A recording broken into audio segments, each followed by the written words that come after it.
কাজে লাগাতে চাই কি চাই না? হ্যাঁ, বুদ্ধিমানের মতো কাজে লাগাইতে হবে। মুমিনরা স্মার্ট হয়।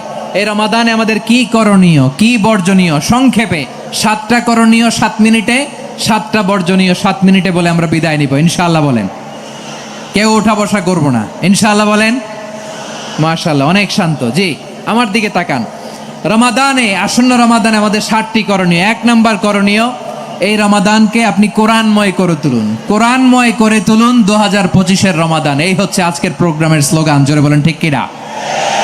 কোরআনময় করতে রাজি আছেন? কোরআন তেলাওয়াত করতে রাজি আছেন? আমার প্রিয় ভাইরা, ধীরস্থির ভাবে কোরআন তেলাওয়াত করুন, তাড়াহুড়ো করে নয়। আনাস রাদিয়াল্লাহু তাআলা আনহু বলতেন, রুব্বা কারি লিল কোরআন ওয়াল কোরআনু ইয়ালআনহু। কোরআনের অনেক কারি আছে যারা কোরআন পড়ে কিন্তু সওয়াব পায় না, বরং আল্লাহর কোরআন তার বিরুদ্ধে আল্লাহর দরবারে নালিশ করে আর লানত করতে থাকে। আমরা কি ওই রকম কোরআনের তেলাওয়াতকারী হতে চাই? না। ধীরস্থির ভাবে ওয়ারাত্তিলিল কোরআন তারতিলা, তারতিলের সাথে পড়বেন। বিষ্ণু ইসা ইসলাম কানা ইয়ামুদ্দু সাওতাহু মাদ্দান, টেনে টেনে পড়তেন।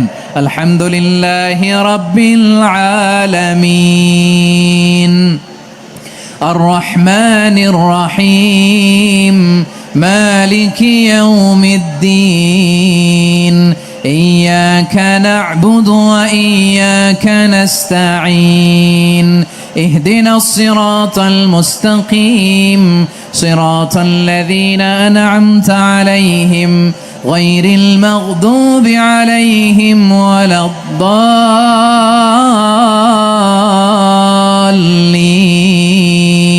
পড়েন আমিন। কানা ইয়ামুদ্দু সাওতাহু মাদ্দান, টেনে টেনে পড়তেন। ওয়া কানা ইউকাত্তিউ আয়াতাহু, ইউকাত্তিউ আয়াতান আয়াতান, প্রত্যেক আয়াত পড়ে পড়ে তিনি থামতেন। এভাবে কোরআন পড়তে হবে। আমাদের অনেক মা বোনেরা আজকের এই চাঁপাইনবাবগঞ্জের প্রোগ্রামের অনেকগুলো মহিলা প্যান্ডেল আমি ল্যান্ডিং করার সময় দেখেছি। আমার অনেক বোনেরা, ওনারা কোরআন খতম করতে যে এমনভাবে তেলাওয়াত করেন, কোরআন তেলাওয়াতের আদব আর অবশিষ্ট থাকে না। আমরা তারতিলের সাথে তেলাওয়াত করব, যেমনটি আমি পড়ে শোনালাম। বিষ্ণু ইসলাম প্রতি আয়াত শেষে থামতেন, টেনে টেনে পড়তেন, তারতিলের সাথে পড়তেন, সুর করে পড়তেন। মানলাম ইয়াতাগান্না বিল কোরআন ফালাইসা মিন্না, যে সুর করে কোরআন পড়ে না সে আমার উম্মত হতে পারে।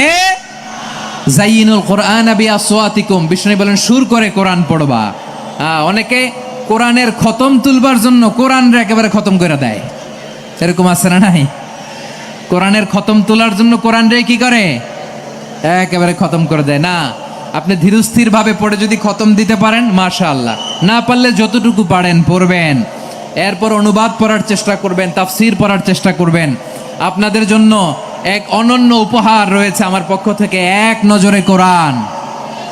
114 সূরার সারমর্ম, সার নির্যাস আমরা নিয়ে এসেছি এখানে বাংলা ভাষায়। আমার জানা মতে খুব সম্ভবত এই প্রথম কাজ কেউ করে নাই। আরবিতে পাবেন এরকম অনেক বই, ইংরেজিতে কিছু কাজ আমরা দেখেছি, কিন্তু বাংলায় পাবেন না। এত চমৎকার ভাবে আমরা সূরাগুলোর সারমর্ম, সার নির্যাস তুলে ধরার চেষ্টা করেছি। 5 পৃষ্ঠায় আপনি জেনে যাবেন এই সূরার সেন্ট্রাল থিম।